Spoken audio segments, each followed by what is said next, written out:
turn you over to Don Torino. He's the president of the Bergen County Audubon Society. He knows everything about birding. Uh-oh, I'm in trouble already.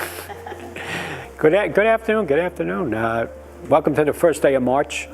This weather is really incredible, right? But that's the way it is. That's why it's called nature and not TV. Every day is different, right? So a little bit about our organization. Even though we're called Bergen County Audubon Society, our jurisdiction goes in everywhere from now Jersey City all the way up to West Milford. So we're more of a Northern New Jersey chapter, and we're the local chapter of the National Audubon Society. And I think there's about 4 other chapters in the state. So you're welcome to be a member no matter where you are, where you live, or just about everywhere. Welcome to the Botanical Garden here. This is like going home to me. I love it here.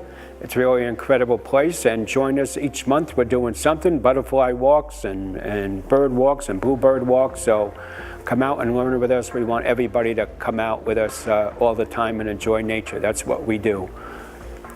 So we're going to talk about the joys of birding, or it used to be called bird watching. Now you got to call it birding, and birding for beginners. And you know what? We're all beginners, and probably the thing I hear most about people getting started birding is that I get a call and say, Don, I never did this before, so I don't know if I can come out bird watching with you. To me, that sounds absolutely silly, but I can understand why you'd be a little nervous because you've never done that before. Well, it doesn't take much to go out and look at a bird and look at nature and enjoy it. You certainly don't have to be an expert to do that. And I've been out with some world-class birders. If I gave you their names, you would laugh, that have made terrible mistakes on bird identification, which I felt much better about myself by the end of the day after that. So birding is very humbling. You make mistakes all the time. That's how you learn, but it's all good. It's all good. We're not taking score. There's nobody scorekeeping on misses. If I had $1 for every bird I misidentified, I wouldn't be here right now. I'd probably be on some island that I own somewhere. So, and I'm sure I'll make mistakes today, but that's the way it is, and that's what's so wonderful about birding. It's just, if it was real easy, it wouldn't be that much fun, I don't think. But it's, you could call it a lot of things. If you call it a hobby, I really don't think that really does it justice. A lifestyle, an obsession.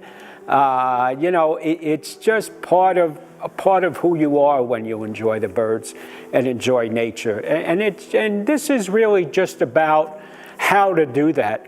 We're going to go over some things about bird identification and how to do it a little better. But the bottom line here, and why I do this, is just to really get you outside and start a life of enjoying wildlife and the birds. Because that's what it's all about. Nobody's going to expect you to walk out of here some kind of expert. Or, and there's really no right way to become a birder, right? So you could bird in your backyard, you could bird in your front yard, bird all over the world. It doesn't matter.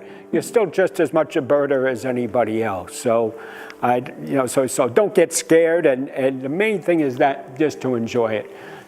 And let me remind you about all the birds that you'll see today, hopefully outside, and all the ones you see are all here because of the Migratory Bird Treaty Act, which was started about 100 years ago in order to protect birds from birds used to be slaughtered for their feathers and for their meat. And that law is why you see a cardinal and why you see a bald eagle today. And that law is under threat all the time in Congress. So that's something we have to make sure that we keep. So it's the #1 sport in America, right? You're going to go home and watch baseball, watch the football draft or whatever. But what's the #1? So 5.13 million birders in the United States, and that number is climbing. We're our own stimulus package. We create jobs, we put money into the economy, hotels, travel, binoculars. So it's important what we do. And hopefully it will give you a lifetime of loving birds for generations to come. And that's what we're doing here today. And let me tell you something. If you love birds or just starting to get into birds, New Jersey is the place to be, right? People make fun of New Jersey all the time, but But you know what? You'll see more birds in New Jersey than you will in most other states.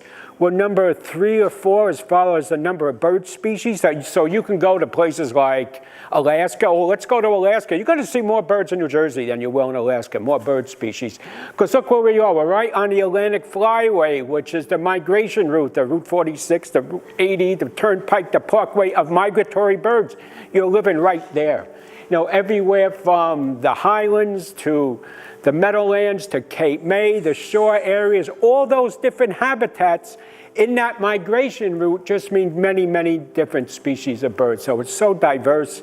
Each season, every day is different outside. It's just really an incredible place to be. So we're going to go over 3 topics kind of quick: bird ID, optics, and a little about field guides, how to identify the birds. So which one of these guys is a birder? Probably everybody, even the dog maybe. I'm not sure about the dog, but so little kids, parents, and you know, birding is the great equalizer, right? I mean, I've been out birding with people for years. I have no idea what they do for a living. Could I care what they do for a living? Absolutely not. It doesn't matter. When you're outside by side looking at the birds, every socioeconomic group in the world enjoys birds, and so that's what it's really about, bringing us all together. And again, there's many ways to enjoy from around the world to at home. Some people don't want to leave their backyards. There's still birders, right? And I say, let's go birding together. We're all inclusive. And that's actually a program that we're joining with National Audubon to do. And we'll be doing a Let's Go Birding Together program in Jersey City this summer. So come out and go birding with us. And really what it does, right, what birding should do ultimately is, it's not just a matter of going out and seeing a bird and identifying. It helps us care. That's what birding does.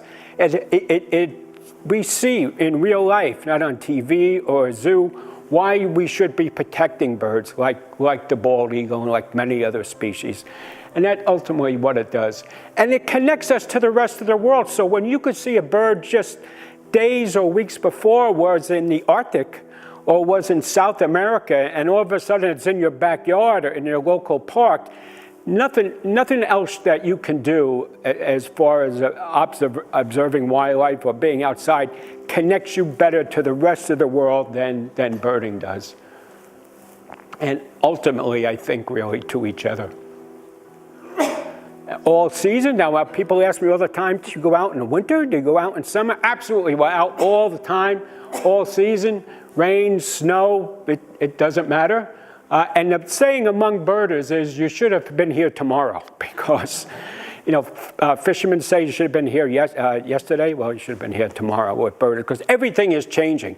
You can go, especially now, you know, it's migration time. We're leading up to the height of warbler migration. And these are little neotropical birds that most small birds travel at night, so things change. All these birds come in at night. And all of a sudden in the morning, all these birds are here that weren't here yesterday. So things change from hour to hour sometimes, especially during migration time. So what you see today may not be what you see tomorrow. So you get outside anytime you can. And that's one reason. Things like the snowy owl in winter, good reason not to stay inside. And nice weather too. Again, all migrants like that beautiful oriole. Good weather, go outside too. And it is a global spectacle. Migration is just see things that are really incredible, like shorebird migration or warbler migration. So what we're going to talk about, and this sounds a little silly, is learning how to look. And that sounds a little weird, right?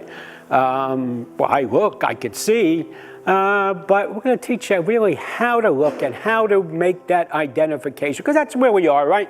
You want to have a little more fun. Being able to identify the birds, it makes it a little more fun. Instead of saying, oh, there's a little brown bird, you're going to figure out what that little brown bird does, and that's what makes it fun. And that's how you could do it. Most notable feature, the shape, the size, the silhouette. These are all things you learn as you go, right? Anybody ever been to a hawk watch? Like Hawk Mountain. So if you go to a hawk watch, you have observers there who count the hawk migration every year. And they can look way in the distance and see a hawk, and see just a spot in the sky like that big. And they'll say, oh, Sharpshin hawk. And you're saying to yourself, he's crazy. How does he know that's a Sharpshin hawk? But, you know, it's observations. It's learning everything from the wing beats to the silhouette to the time of year. So what you're doing is really putting all these clues together. And that's what you do to identify a bird. You're kind of a detective, right? You put all your clues together and you come up with the most likely suspect. And that's usually, you know, and that sounds funny, but, you know, I do get calls all the time asking me to identify a bird just by description. And now I know why there's so many innocent people in jail, because people just don't know how to. And somehow, when they're describing a bird to me over the phone, it always winds up to sound like a chicken. Always. And you know what? And the reason for that is that's what you're relating it to, right? Well, if you're not out all the time and watching birds and really into it, well, you're saying, okay, well, maybe it looks like a chicken. And it's kind of a running joke with some of us, you know, is it a chicken? Yeah. So we're going to move past the chicken stage today, hopefully, and figure out what we're really looking at. Usually you begin at the head. Now birds don't pose for you, right? They're not very polite, and they don't say because you're trying to identify them, they think they should stay there. They usually don't do that. And there's other ways to identify, but if you get a good shot of the head, that's what, and all these things are called field marks. Upper mandible, forehead, stripe, all these, and you can look very similar. But when we say field marks, these are the things that we're looking for to help you identify it. And there you are, field marks in the sparrow species. I love the sparrow species. I'm a real sparrow guy. I think because I grew up in the meadowlands and still live there, the sparrows have always been very special. But look at those three different, and we can get even more complicated when we get into sparrows. But look, initially you may just look at that and say, oh, they're little brown birds. But then you look at the particular differences in those species. Field sparrow, right, that little white ring around its eye, the pink bill. The chipping sparrow's rusty cap, line, dark line through the eye. The white-throated sparrow, white throat, white stripes along the head, dark stripes, a little yellow lure. So these are, and don't forget, these guys are this big and they're not staying still for you. So you get that glimpse as fast as you can. And the worst thing is here's the worst thing to do is look at a bird and then grab your field guide and start looking in your field guide. Because what happens is when you look up again, that bird is not going to be there. It's going somewhere else. And then you forget what you saw. So always observe that bird as long as you can. Watch it as long as you can. And then even write down notes, which I love to do, and then go back to the field guide. In fact, I really suggest just keeping that field guide in the car. For what? Just keep it in the car because, you know, you don't want to get lost in it. You can carry it with you and things get slow. You sit on a bench, you want to look through it. But, you know, don't worry so much about that yet. Warblers, masked, hooded warbler, common yellowthroat, could look very similar darting through the brush. Bill shape is a thick, thin, pointy, hooked. That's going to tell you things, too, on what's obviously, you know, an eagle beak, right? But many birds are very similar, and there you go. Look at, and each one of those had different tools. The cardinal, that thick bill is for breaking nuts and seeds open. The yellow rump warbler bill is kind of generalist. It'll take fruit and insects. That little brown creeper, that's a hook bill, so it can get into the bark cracks and get little insects and larvae. And that yellow legs, so it could probe the mud for little insects and crustaceans, whatever it could find. Whoops. And so now we go from the head until the wings and the legs and the tail. And, you know, there's some folks that really like identifying birds from the tail, believe it or not. I think it's kind of boring look at a bird's butt all day, but it's much more fun to look at the head. Some warblers like the ground, but some of them you're looking from underneath, way up in the tree. You don't get a shot like that.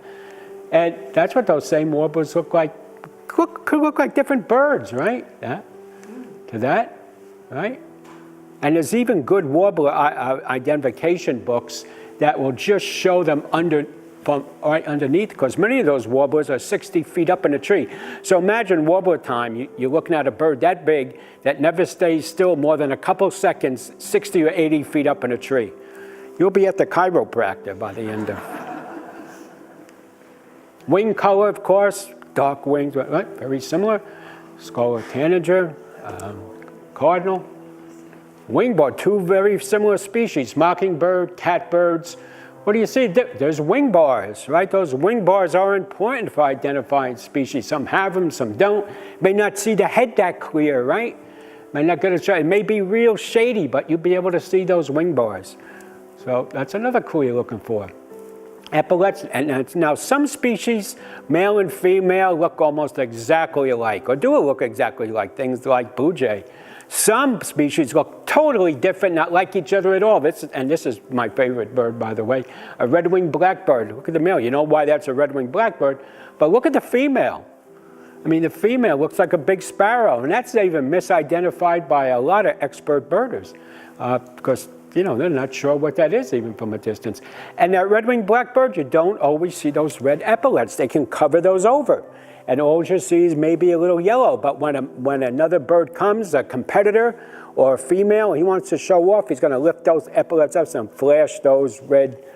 It's like, you know, he's all dressed up, you know, showing off, and that's what to do. So, and then again, we're talking about those silhouettes in the air.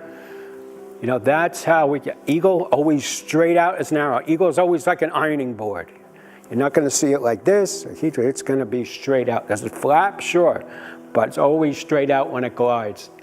Some things like the Sharpshin hawk, flap, flap, flap, flap, glide, flap, flap, glide. And you'll learn these things as you go.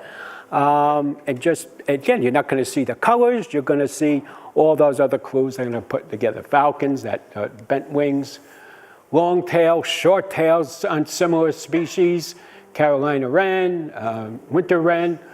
Short tail as opposed to a long tail could look very similar, right? This is what makes it fun.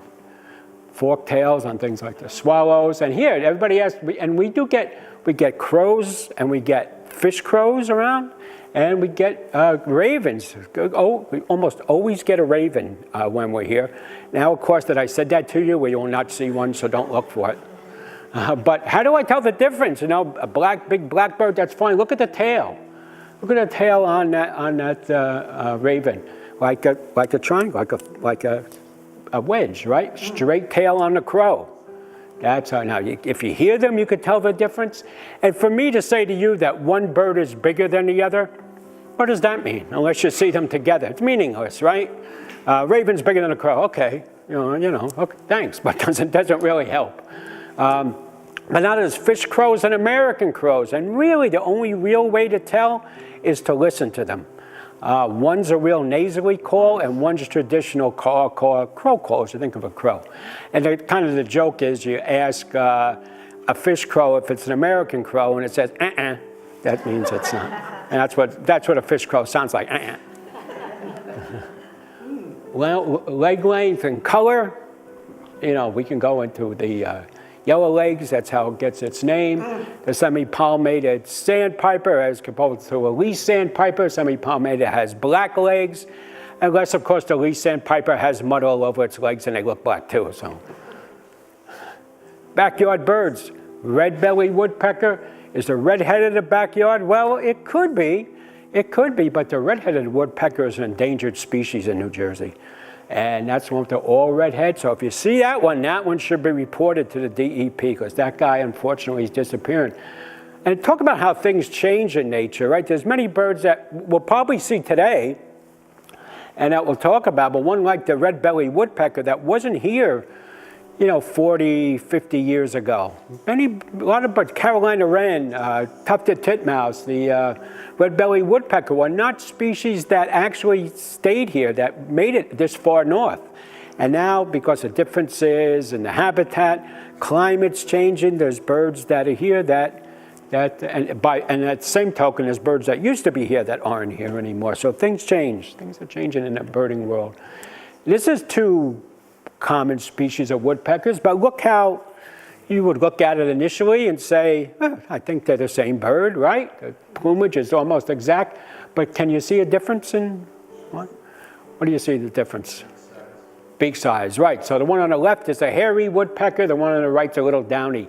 And for me to say the hairy woodpecker is much bigger doesn't mean anything unless you see them together, but if you see that big long bill on the hairy, which is as long as its head, that's a hairy woodpecker, little downy, little stubby bill. But the plumage, there are differences, but you know what? It's really too hard to tell. But that's two species of woodpeckers that are pretty common. So observe the bird as long as possible. Note as many characteristics and field marks, the size, related to something that you know, besides a chicken. Write down all you observed, and then go check the field guide later. Because you know what? You're outside, you keep your head in the field guide, there's birds flying all around you that you're missing. So, and there's nothing that makes, and what you could do on a day that maybe it's rainy or you can't go outside, read the field guide.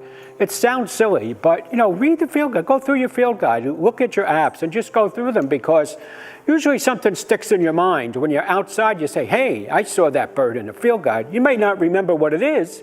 Say, I saw that bird in the book. And that, believe it or not, that really helps a lot for you to go back and look. And be a bird detective, right? Put all your clues together and figure out what bird it is, what habitat it was in. So if it's a bird that's supposed to be in a lake and you see it in the middle of the woods, it's probably not that bird, right? Behaviors are very important to help you identify a bird, especially when you're looking at similar species. Is it bobbing its tail? Is it feeding on the ground? Is it on the side of a trunk of a tree? The time of year is important. If it's a bird that only is supposed to be here in summer and you see it in winter, it's probably not that bird. So you want to, again, put all those clues together. Flight patterns, then go to the field guide and check the range maps. Each good field guide has a range map. It tells you whether that bird is in your area. Could it be a rare bird that doesn't belong in the area? It's happened. There's a black-headed grosbeak in central Jersey now, which is a western bird, so things happen. But for the most part, you want to go with the most likely suspect in order to have. So when you're out in the field, just avoid sudden movement. So you're like a stalker. You move a little bit, wait for something to give itself away. And whether it's a leaf move or a blade of grass, look at it. Something's going to show itself. Listen for sounds. Look for any movement. And nature teaches us patience, right? You can't go out there and just manipulate nature and turn a switch on and off to whatever you want it to be. So the best thing is just to relax, enjoy what you see. Some days are going to be incredible. That'll be unforgettable in the field. You'll see so many new bird species that you just be beside yourself. And the next day, it's so dead and quiet, nothing's going on. But enjoy it either way. It's always better to be outside. And if you don't learn something outside every day, you're not paying attention. That's absolutely true. If you're just going to go home and say, I didn't learn nothing, you haven't been looking close enough, because there's always something to be learned. So let's talk about binoculars. If you have those, it's probably the wrong pair. Probably not the right pair to have, right? I'm not a technical person at all, as a matter of fact. I don't like getting into all these technical things that I could have people invite here to talk about the glass and everything and all that. But we used to have people, binoculars used to be very snobbish kind of thing. I guess they still could. Well, I've got this pair. It's like I've got my Mercedes and you have a Chevy, But now things have changed a lot. It used to be where either you had a bad pair of binoculars, or you had to mortgage the house. There was nothing in between. But now the technology is much better, and the cost of good binoculars have come way down. The warranties are a lot better, so this is like the prime time. There's so many binocular companies, good quality stuff out there now. And get the best binocular you can. You're never sorry for having a good pair of binoculars, right? I never heard anybody say, damn, I shouldn't have got this good pair of binoculars. I heard them say, I shouldn't have got this lousy pair of binoculars. And all the binoculars are doing is letting you see better. So it's one thing having a pair of binoculars looking at a boat on a lake. Ooh, it's nice. But when you're looking at a bird that big in the back of this room, in a dark, dreary day like today, and you're trying to see the color of its eye or the color of its legs, you need some good binoculars to do that. And that's all that really is about. It's not what brand you have, it's what binoculars work for you and what ones you could see at low light conditions. Good binoculars should pop at you. You should be able to look into them and say, wow, it's like turning on a light in a dark room. You should say, wow, look, I don't believe it. That's really, really something. And that's what you pay for in binoculars. So, and we'll talk about the one that is all things. You'll see all kinds of numbers, 8s, 10s, 12s. The first number is the magnification. Most birders are using an 8 power. Now, you could say to yourself, well, an 8 power means I'm seeing things 8 times closer. You can go to a 10, you can go to a 12, but there's reasons you really don't want to do that.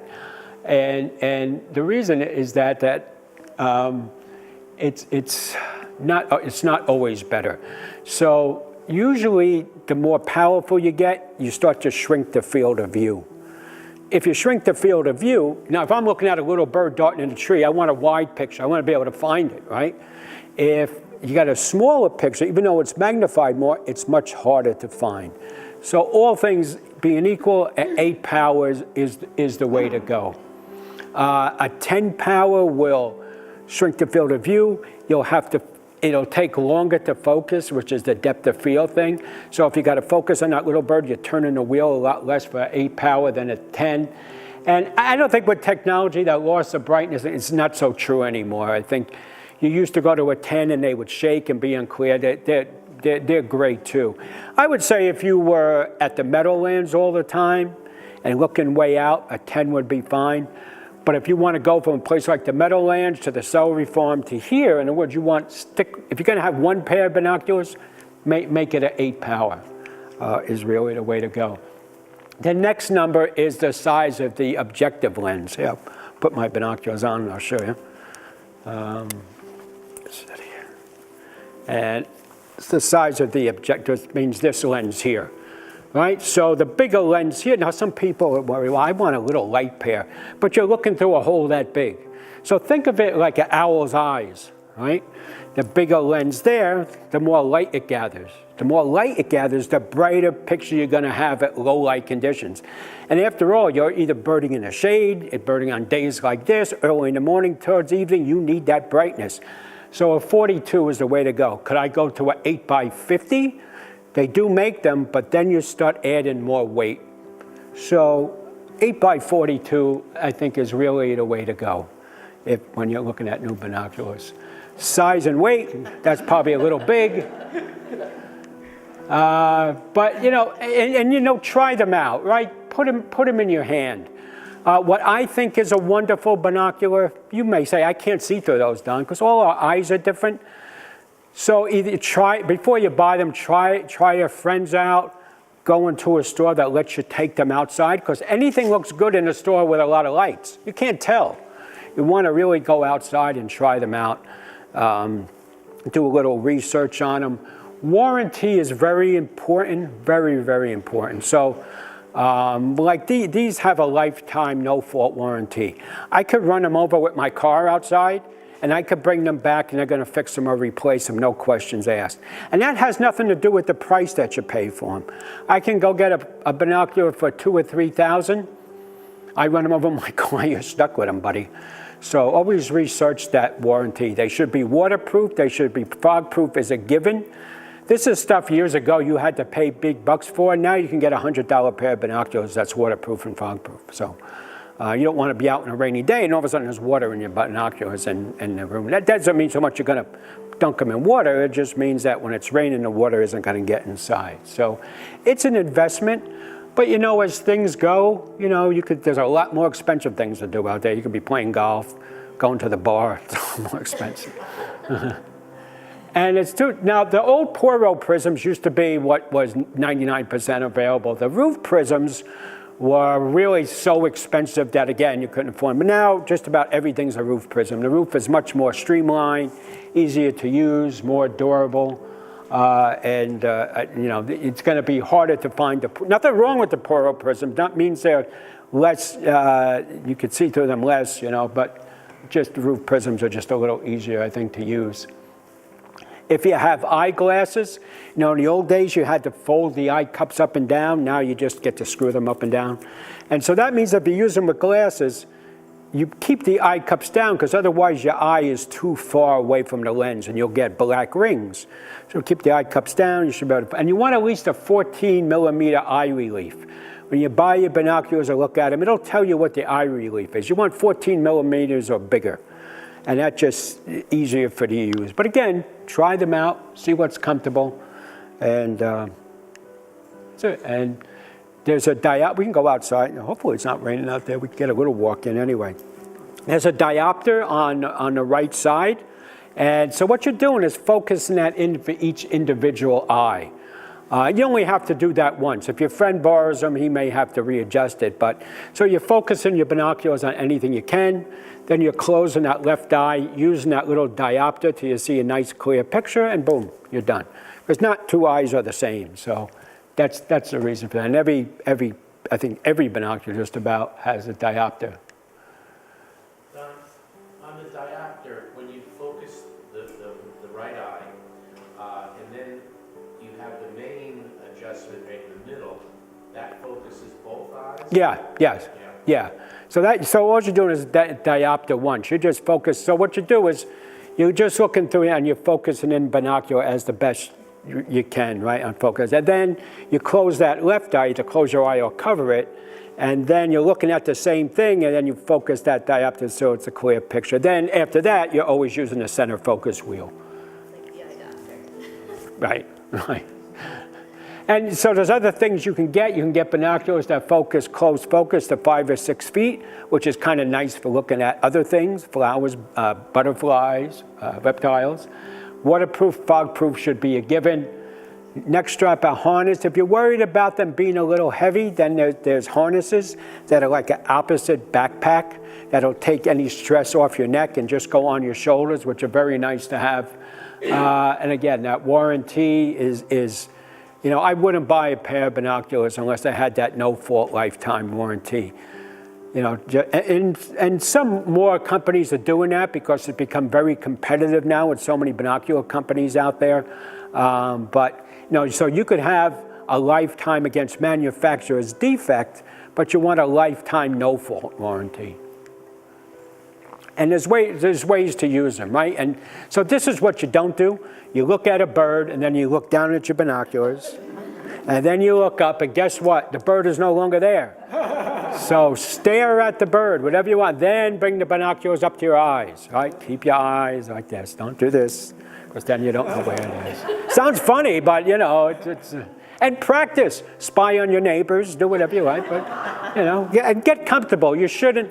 You know, it'll be, at first it might be a little work like anything else, using a baseball bat, I guess, bowling ball, right? And then it's just going to be kind of part of you. You're not even going to think twice about bringing up to your eyes and focus. It's going to be just a natural thing that you do. Again, try before you buy them. Feel comfortable. Again, what I think is wonderful, you may hate. And clear, obstructed view, no black circles, no half moon shapes. And you know, ask other birders about what they use and what they think is good, and then shop where, you know, you could try them out, I think. Scopes, I didn't bring a scope with me today because there really isn't a place for a spotting scope necessarily. Could I use one in a big field? Yeah, but then you got to carry it around you all day. So really the scopes are for the shore areas, the meadowlands area, big open expanses where you want to see far away. And all the same rules apply for scopes as they do binoculars. You need a good tripod because this is an 8 power, the scope's a 60 power. So you're seeing things 60 times closer, and usually it's adjustable 20, 30, up to 60 power, and you can't hold that steady with your hand. You have to have a good tripod. It has to be a good tripod, nice and smooth. So there's some investment there. You can either get it angled or straight. Doesn't matter, they're both the same quality. The straight may be a little easier to use because you can kind of aim it at what you're looking at. Now I changed to a slanted because when I'm leading field trips, I don't have to adjust the tripod to people's heights all the time. You know, when it's slanted, people can look down. But you know, with the straight, they'd have to go like this. So that's the only reason I changed, but either one is fine. And just some, now we have a great person that goes birding out with us on all our trips, and she's wonderful. And when she spots a bird, we always say, okay, tell us where, and she says to us, well, look where I'm looking. So look where I'm looking is not much of a help because I can't look where you're looking because I don't have your eyes. But so if you can help people, we usually use a clock. Okay, it's 10 o'clock, it's at 12 o'clock in that tree. you know, and usually the trees, what tree? Oh, the one with the green leaves, you know, but, so we try to help each other on finding the bird as best we can, describing the landmarks where we can find them. And just some things, you know, in my pack today, I have things like insect. This time of year, you want some insect spray because you never know where you're going to wind up.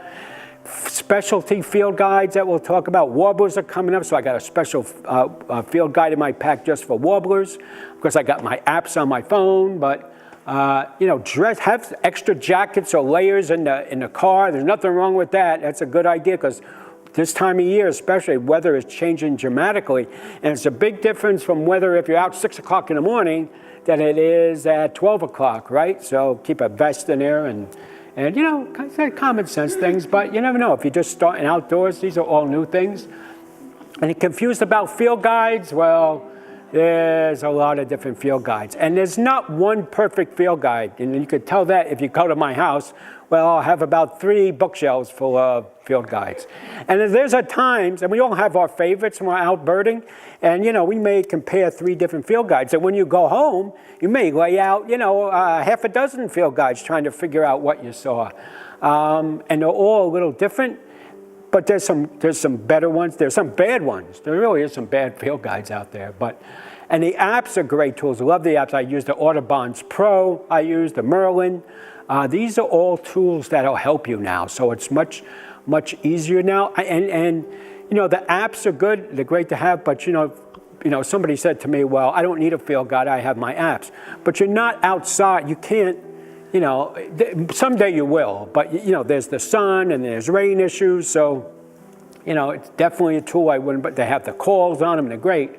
But again, you put as many tools together to solve the mystery. You're the most likely suspect, putting all your clues, your observations, your notes together. Field marks, and these are all your little clues. The plumage is different from, there's male, female, spring breeding plumage, immature plumage, winter plumage, which all change, especially on things like warblers. And there's this is the Sibley guide, and this is a great guide. Now these are drawings or paintings, so these aren't pictures, but Sibley's great. And so you can see the pictures in flight. There's pictures of immatures, male, females, highlighting all those different plumages, and with a great field guide. And that's what they would look like in real life. And the goldfinch, the male goldfinch are around all year long, but the males lose that gold plumage. They want to stand out in the winter against the snow with that gold plumage, but the males get it back. And actually, those new feathers grow underneath the feathers. So it's not like the feathers are not nice yellow feathers in the spring are going over. They're just wearing off the feathers on top to have the gold feathers show.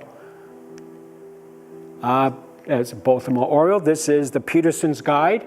And there's those field mark arrows. Great. It has, look, male, female, immature, arrows to point to different highlights in their plumage. Another great field guide. One of the oldest ones, but still a great one. And then additional info you find in the better field guides, the wing length, habitats, the behaviors, and unique bits of info, and the voice. And they'll even describe phonetically what the call sounds like. Like the tea kettle of the Carolina wren, or Figaro. You know, you compare it to whatever you think sounds right to you, right? You know, they're going to sound, what I'm hearing to relate it to may be totally different than what you're hearing to relate it to. And that's really, the calls are really a lifetime of learning. Like the warbler migration is starting up. So I'm at home listening to those warbler calls. Again, you know, every year I'll do this. Because you know what? You're only hearing them or seeing them for a month, month and a half, or 2 months out of the year. Right? And then, if you're like me, you kind of forget it. You're looking at other things. And then, well, it's like you're in school. Okay, it's review time. I got to start looking at my notes and reviewing what I'll be seeing. And that's what you kind of do in the birding world. So I'll go over my warbler calls and their, you know, and their IDs, something I review every year. I do that with the shorebirds too.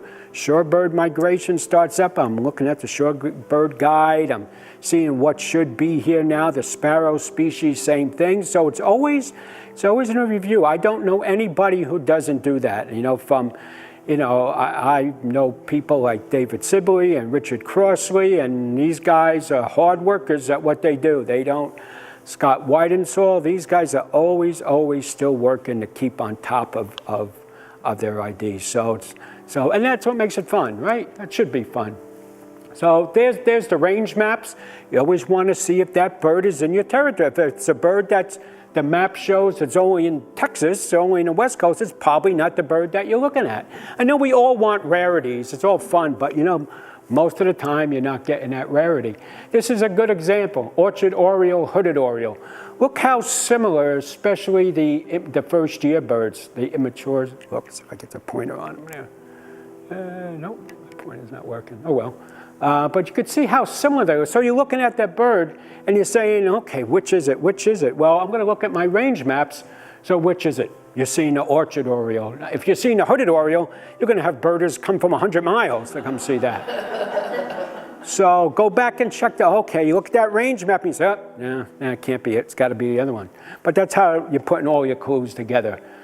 Regional or full side, stay with the Eastern guide. You can get it all in North America, but when you're learning, unless you're traveling back and forth, west to east, then you want to concentrate on the birds you're most likely to see than kind of just getting too much information at one time. Take one. There's some big Crossley guide is great. I love the big Crossley, but it's big, it's huge. I always joke with them and I say, I'm going to get a hernia carrying your field guide. And he says to me, well, Don, you're not supposed to be carrying my field guide out in the field. And he's like that. He says, leave your field guide at home the way I do. So some field guides are made for carrying around and some are made for leaving at home or in the car. And specialty guides, I love the little specialty guides. I have a warbler one with me. There's sparrow guides, there's hawk guides, which are smaller. And they're great, so they concentrate on the species that you're looking at the time or want to concentrate on. And here's a nice thing. This is what I really recommend, right? So we're living in a technological age where we have eBird, very important to use eBird. We can keep our life list, if you want to keep a life list of all the birds you see, and you're doing it on the computer or on eBird, it's so impersonal, right? Your kids or your grandkids aren't going to go back when you're no longer in this world and look at your computer and say, I wonder what birds grandma saw or grandpa saw. But they may look at a nice journal that you wrote out with your own feelings in it.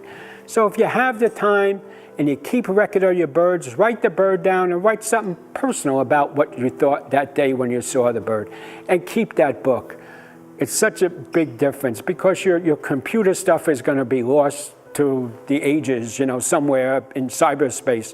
But a nice little personal guide, I think, is much nicer to do if you have the time. I really do. I think that's important for what we do. Learning the bird calls, birding by ear is great. It's a CD. That's a real lesson plan on how to learn the calls. It compares similar species. So you can learn the difference. More birding by ear is the next one. Don't get a CD and just play all the calls because you'll never learn one. And like Marie says, learn the backyard ones first. Learn a few a year. But if you just play all the warbler calls, you won't learn one because they're just going to go kind of in one ear. They're all just going to blend into each other. But birding by ear is a nice way to do it. You could put it in your car and listen to it when you're driving and learn the calls and then listen to them on your app. And get outside and, see the bird and you hear it and then you really don't forget it if you look around. And when you hear something that you don't know, that's great too. I found a lot of birds that I saw for the first time because I was following a call that I didn't recognize. Right? So then you hear something different, then you know there's something different out there that you didn't see before. eBird is really becoming very important to do. And so, do you have to do it? No, but eBird is a great way of keeping records of what birds are in the area. So if you're going birding at the New Jersey Botanical Garden, you could put that into eBird and you could see what birds people have been reporting there. Also, it's a great way to keep track of endangered and threatened species. So you start your own eBird account, you put your list in, and it's just good stuff. Can I ask a question about eBird? Yeah. Things that I noticed that it makes you select is like stationary, like it'll make you like before you save it, like it asks you to like incendiary. I know it means like how you're watching. So like I feel like I'm just walking around, like I don't know what to select. like, does that make any sense? Yeah, Just put anything. yeah, what do you put, Marie? You put just, Well, I mean, if you're in your house and you're watching from a window, that would be stationary. Or Okay. if you pulled over somewhere and you're in a car watching, that would be stationary. Traveling would be if you're walking around, like Okay. you said. Okay, You would so put just traveling, and then they'll ask you, you know, how far you went. Okay. yeah. And so we do that when we do a list after a bird walk. We'll put traveling. Okay, sounds good, thank you. So have fun, you know, and again, you know, the ABA rules, you know, there's a code of ethics, right? So we want to enjoy the birds and love them, and that's what we're doing this for, you know, and we want to learn to do things the right way. We don't want to approach birds' nests. We don't want to scare them. We don't want to play calls, right? So that's the worst thing you could do. So you got your apps, which are great. So birds, like I said, now are migrating. A little one comes in exhausted. You know, these birds are traveling all night. Imagine a little bird traveling hundreds of miles. They're exhausted. They're looking for food. Maybe they're looking for a place for nest. And you're out there playing their bird calls. And they're attracted to that. They're wasting it. They say, it's a competitor. I have to go after that bird. I have to look for it. And you could exhaust it. Sometimes birds just die overnight. You find them dead because they just get exhausted and there's nothing left. They got nothing left. And you're out there playing a call because you want to see them. You know, and the worst thing to do is you're playing that call and birders hear that and they come around the corner looking for that bird and they see you. Not going to go well. Not going to go well. So play the calls in your car if you want to listen to them. Don't play the calls outside. We don't want to stress the birds. It's not about harming the birds. So, you know, if you're a photographer, if you're a birder, don't approach nests. Don't interfere with them. You know, if you do see a nest, you want to get your picture and run away. Don't tell anybody. Things like owl nests are never reported on eBird. And owls, because you can't stress them out. You know, you don't want it. So, again, you know, so we have to do things the right way in order to have respect and to protect the birds. You know, we never want to put them at risk. And so we're always, it's always a thing with us on the Audubon Society. We're always trying to teach people about that. We're always getting calls from people that see some new folks out there that are doing things the wrong way, and we have to, you know, please ask them not to. And there's been cases where people have caused birds to abandon nests or scared the young out of the nest and really went to awful circumstances. So always try to be respectful of the bird and the species, and you'll be fine. So it's all about the journey, right? It's all about getting outside, and this is a lifelong thing, journey. Get kids out, get your neighbors out, get anybody. You know, I can't. You know, if I can't get people outside, that's what we have to do. So people ask me all the time, what's the biggest threat to the environment? Is it climate change? Is it habitat loss? And my answer is no. And they look at me kind of cross-eyed. My answer is it's the disconnect. If you're all sitting home on your couch, disconnected from nature, you don't believe that your world is part of nature, then how am I going to get you to care about climate change and habitat loss and endangered species? So my goal and our job, as we see it, is to get you connected to nature and teach you about the wonderful birds and wildlife that you have right outside your door. And once you do that, you will realize and care about the bigger picture and connect better to the natural world. Because it really is incredible no matter where you live. So all our walks are always free. We're somewhere every weekend and weekday, every week somewhere. We got so many things coming up all over. We have butterfly gardens like we do right out here. We have our beautiful butterfly gardens and pollinator gardens that we work the partnership here at the Botanical Gardens. We do educational programs all over. We work with local schools all over the area. And that's us. We got a lot of information for you out here that you could pick up and join Audubon, join the New Jersey Botanical Gardens, and give a little back. That's what we're doing here, right? Just to give back. We don't get paid. We're all volunteers out here because we love it, and we want to help you enjoy nature the way we do. So, any questions at all? When's the best time that you find it? Morning? Yeah, that's a good question. Now, with the warbler migration now, the best time is actually at daybreak. Yeah, because that's when they're most active. However, if it's a cold day like this and the insects aren't active, it might be a little later. If it's shorebirds, you might want to go for shorebirds when the tides are low, so you look at the tide tables. So, you know, it all depends on what you're looking for. I would say this, there's a lot of people that tell me, I'm not going out at 6 o'clock in the morning for anybody. And that's okay. Go outside when you can, because any time out you can get outside is better. You're not going to see these things sitting on your couch. Although you might watch a bird feeder and see some good things from your couch, but you're not going to see a lot of this stuff from your couch. So get outside any way you can. If you don't want to go out early in the morning, even try towards evening. We're going to start doing some evening walks at the Meadowlands starting, I think, next month. So we'll do like 6 to 8 o'clock at night walks with different, and you'll see different things. It'll be much different activity and different birds moving as it was in the morning or late towards evening or mid-afternoon. So get out when you can. Usually, typically speaking, early in the morning is best, but that all depends. All depends on what you're looking for. How long does the warbler migration last? You probably have like maybe a 6-week window in there, The black and white, some warblers, the palms are coming through already, the black and whites, but those are the first ones, the pine warblers, then the other wood warblers start. So you probably have just about through the end of May, maybe the beginning of June. Sometimes it's over quicker than you think, depending on the weather patterns. So, and sometimes it's a great migration. It all depends on the winds. If you get, the birds aren't going to fly into a wind, right? But you get a wind now out of the south, and they're going to come up with that migration, and come up, but they're not. You get a north wind, and they're going to hold and wait till they can fly better. So. And then will you not see them anymore? Well, some will stay. Some are going to stay and nest here. Yellow warblers, common yellow throats. Some warblers do stay here and nest. Other ones will be moving farther north. Then you'll get a fall migration. And the fall migration is even more confusing because then you have the immatures.